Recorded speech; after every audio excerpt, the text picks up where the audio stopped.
बिस्मिल्लाहिर्रहमानिर्रहीम अस्सलाम वालेकुम। Welcome to Harvard academy.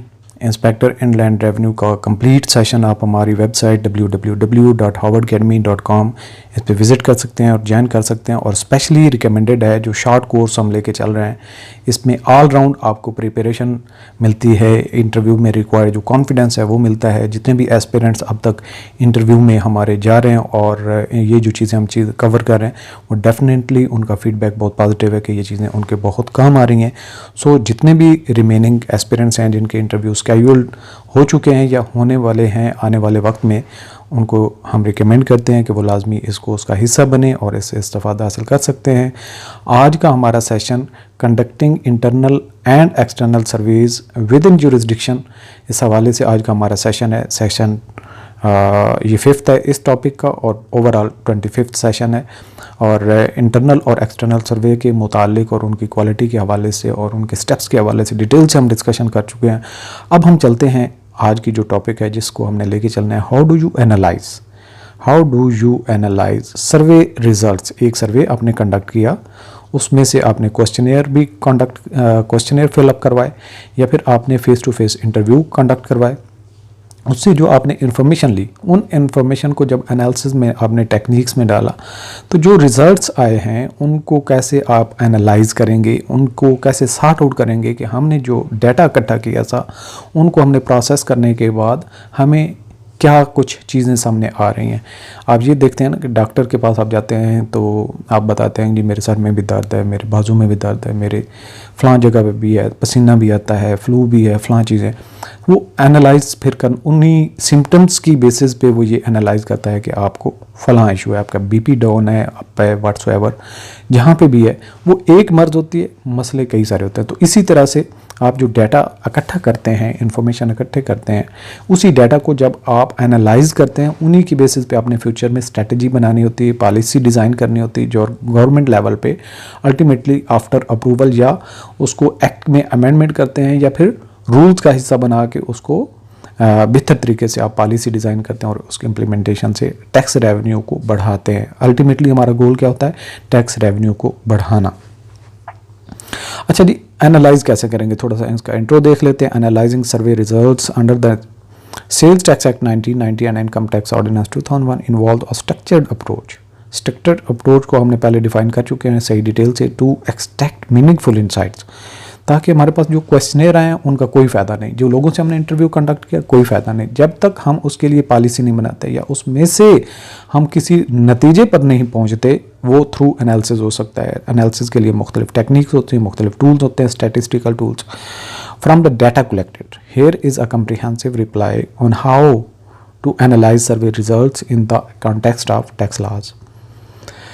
Number 1 क्या है? Data collection and preparation. इस पर हम डिटेल से बात कर चुके हैं कि डाटा कलेक्शन के मेथोडोलॉजीज़ क्या होती हैं और उसका आपने क्वेश्चन डिज़ाइन करने के लिए कौन कौन से नुकात को आपने कंसीडर करना होता है ताकि आप रिक्विजिट और एग्जैक्ट इन्फॉर्मेशन कलेक्ट करें। लेकिन स्टेप वाइज चूँकि हम लेके चल रहे हैं तो डाटा कलेक्शन है, आपने सबसे पहले तो डाटा कलेक्ट करना है, एनालिसिस वगैरह आपने मिड में जा करना है और उसकी इंटरप्रिटेशन और रिजल्ट्स आपने फाइनली कंक्लूड जो करना है वो एंड पे होता है।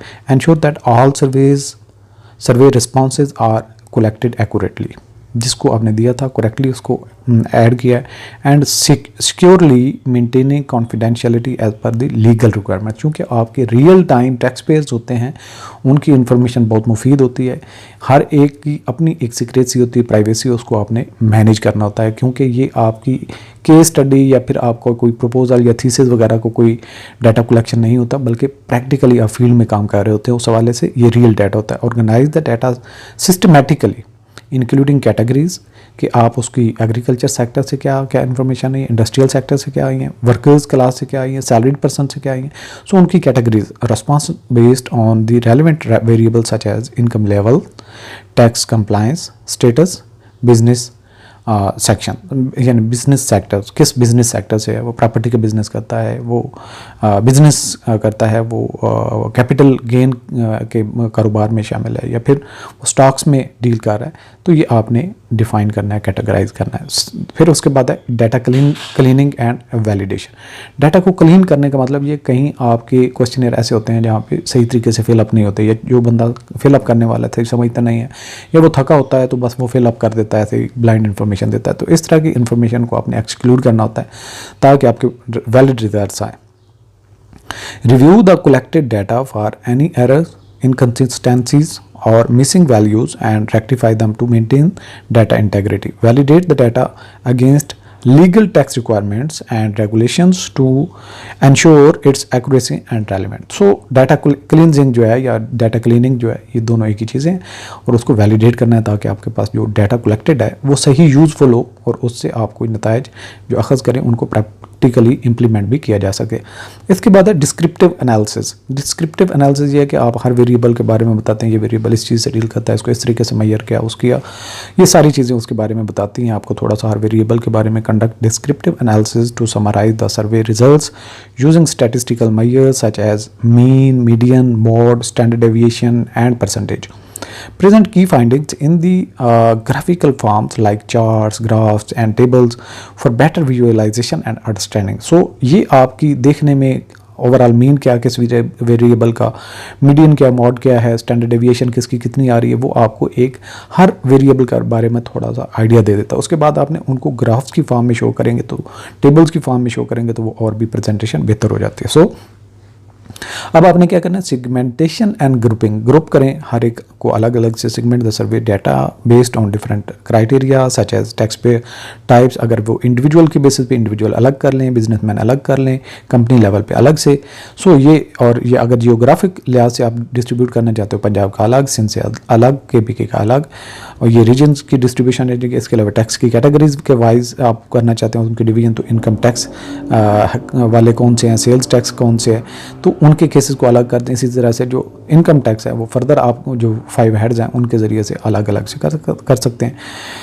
अच्छा जी, analyse each segment separately to identify trends. हर एक अलग अलग रखें ताकि सबको मिक्स करेंगे सही रिजल्ट्स की समझ नहीं आएगी। सो अलग करके उनके ट्रेंड्स देखें, पैटर्न देखें and variation specific to each group. हर ग्रुप की क्या नेचर है, किस तरीके से चल रहा है, उनके परसेंटेज क्या है, टैक्स की कंप्लायंस की रेशो क्या है और नॉन कंप्लायंट की रेशो क्या है। सो कंपैरेटिव एनालिसिस फिर में करें हर एक सेगमेंट के अलग अलग रखने के बाद आपको उनकी इम्प्लीमेंटेशन की कौन सी कंप्लायंस बेहतर चल रही है किस ग्रुप में, और उन पे कौन सी स्ट्रेटजी अप्लाई की गई, जहाँ पे इसके रिजल्ट्स लो हैं उसमें भी इस तरह की पॉलिसीज़ लेके आए जाएँ, ये एक सोल्यूशन आ जाता है। Perform comparative analysis between different groups और time periods to assess changes, trends and differences in tax compliance, revenue collection and other relevant metrics. इसी तरह से आपने statistical test like T test है, अनोवा है टू डिटरमिन SPSS आप जब use करते हैं, या फिर इसी तरह से स्टेटा वगैरह यूज़ करते हैं, तो ये सारी इन्फॉर्मेशन आप वहाँ से क्रिएट कर सकते हैं। Determine the significance of the differences between groups. So इसके बाद है को रिलेशन एंड रिग्रेशन। कुछ वेरिएबल्स के दरमियान में रिलेशनशिप आपको नज़र आता है, कुछ पॉजिटिव रिलेशनशिप होता है, कुछ नेगेटिव होता है, कुछ वेरिएबल्स मिलकर रिग्रेस करते हैं, उस पर असरअंदाज होते हैं या नहीं होते हैं, ये आपने रिग्रेशन एनालिसिस, ये मुख्तलिफ को रिलेशन और रिग्रेशन एनालिसिस जो आप रन करते हैं तो आपको सारे टेबल वो बताते हैं कि किस वेरिएबल का किस में पॉजिटिव है या नेगेटिव रिलेशनशिप और किस हद तक है, स्ट्रॉन्ग है या वीक है। Explore correlation between variables such as income levels, tax payments, business sizes to identify relationship and potential influencing factors. So second number पे conduct regression analysis. Regression analysis आप करेंगे to model and predict tax related outcomes based on the various independent variables. Various independent variables का tax collection के साथ क्या ताल्लुक है, उसका ताल्लुक है भी या नहीं है, किसका कितना स्ट्रॉन्ग है। इसके बाद है कंप्लायंस एंड एनफोर्समेंट असेसमेंट। इन्हीं की रिजल्ट्स के बेसिस पे आपने देखना है कि कंप्लायंस लेवल कहाँ तक बेहतर है, जहाँ पे डाउन है एनफोर्समेंट करें असेसमेंट के बाद ताकि उनको फोर्स किया जाए और वो भी प्रॉपर जो उनका ड्यू राइट है, ड्यू लाइबिलिटी है टैक्स पे करने के वाले से वो पे करें। Evaluate survey results to assess the level of tax compliance, कि कंप्लायंस उसकी अच्छी है तो छोड़ दें, नहीं है अच्छी तो कैसे करवानी है। Among respondents identifying potential areas of non compliance और टैक्स इवेजन, जो टैक्स इवेड करने वाले हैं, फ्रॉडी हैं, उनको पकड़ें। Use survey data to inform compliance strategies, enforcement actions and policy decisions aimed at improving tax revenue collection and reducing tax fraud. अच्छा जी, इसके बाद रिपोर्टिंग एंड इंटरप्रिटेशन। इन्हीं चीज़ों की बेसिस पे रिजल्ट्स आपके क्या आए, आपने प्रैक्टिकली सर्वे किया तो उसके बाद आपको क्या है उसको चीज़ को रिपोर्ट करें, इंटरप्रेट करें, उसकी वजाहत करें और उनके लिए आगे फिर फ्यूचर में जो स्ट्रेटजी आप बनाना चाहते हैं, पॉलिसी बनाना चाहते हैं, कोई रूल्स एंड रेगुलेशन डिज़ाइन करना चाहते हैं, prepare comprehensive reports summarising the survey analysis including key finding, insights, recommendation and implications for the tax administration. Further second number पे क्या है, interpret the survey results in the context of legal provisions under the Sales Tax Act 1990 and Income Tax Ordinance 2001, ensuring compliance with the regulatory requirements and guidelines.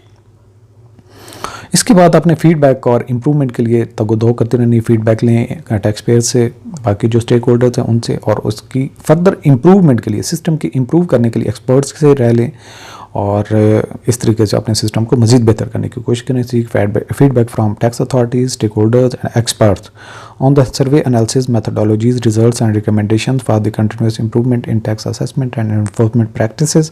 Second number पर incorporate feedback, ये जो आप feedback आती हैं उनको incorporate करने की कोशिश करें and lessons learn into the future survey design, data collection methods and analytical approaches to enhance the effectiveness of tax related surveys. जी, by following these steps, tax authorities and analysts can effectively analyze survey results within the framework of the Sales Tax Act 1990 and Income Tax Ordinance 2001, leading to informed decision making and improved tax administration process. So ये required है हमारा कि tax administration के process को improve करना और बेहतर से बेहतर करना। सो ये आप हासिल कर सकते हैं इन्हीं स्टेप्स को जब फॉलो करते हैं। अब हम देख लेते हैं कि इंटरव्यू में आपने इससे रेलिवेंट कि आप डाटा को कैसे यूज़ करते हैं इंफॉर्मेशन एक्सट्रैक्ट करने के लिए या पॉलिसी मेकिंग के लिए, तो आपका जो क्वेश्चन है उसका फ्रेमवर्क क्या होना चाहिए, क्या चीज़ें उसके इर्द गिर्द में होनी चाहिए। Analysing survey results under the sales tax act 1990 and income tax ordinance 2001 involve ensuring accurate and secure data collection, organizing and cleaning the data and validating against legal requirements, conduct descriptive and comparative analysis, segment the data to identify trends and explore correlation and regression analysis to predict outcomes, evaluate compliance and inform enforcement strategies, prepare comprehensive reports with findings and recommendations, and seek stakeholders' feedback for continuous improvement. This approach enhances decision making and tax administration. So ये सारी summary थी जो हमने पीछे चीज़ें discuss की हैं, सिर्फ उनको आपने कंक्लूड किया है और इसमें कुछ भी एडिशनल नहीं है, और बस एक ये शॉर्टली आपका इसमें चांद एक एलिमेंट्स के ऊपर आप बात करते हुए आंसर अपना सम अप कर सकते हैं। तो इस तरह का आंसर टेक्निकल जब तरीके से आप रिप्लाई करेंगे तो डेफिनेटली वो इम्पैक्ट करेगा और you will perform better than other aspirants. Best of luck. और हार्वर्ड अकेडमी का कोर्स आप www.harvardacademy.com इस पर विज़िट कर सकते हैं, ज्वाइन कर सकते हैं। इसके अलावा CSS के MPT टेस्ट वगैरह और CSS के कंपलसरी और ऑप्शनल सब्जेक्ट जो हम ऑफर कर रहे हैं उनमें भी आप ज्वाइन कर सकते हैं और घर बैठे अपनी कंप्लीट तैयारी कर सकते हैं। इसके लिए आप चैनल का लाजमी हिस्सा बने, इसको अपने ग्रुप्स में, अपने दोस्तों में, अपनी फैमिली मेम्बर्स में लाजमी शेयर करें। इससे आपको एजुकेशन सेक्टर में जो करंट अपडेट्स आती हैं एम्प्लॉयमेंट के हवाले से, जो लोग काम कर रहे थे उनके हवाले से जो है उनको अपडेट्स मिलती रहती हैं। इजाज़त दीजिए, खुदा हाफिज़।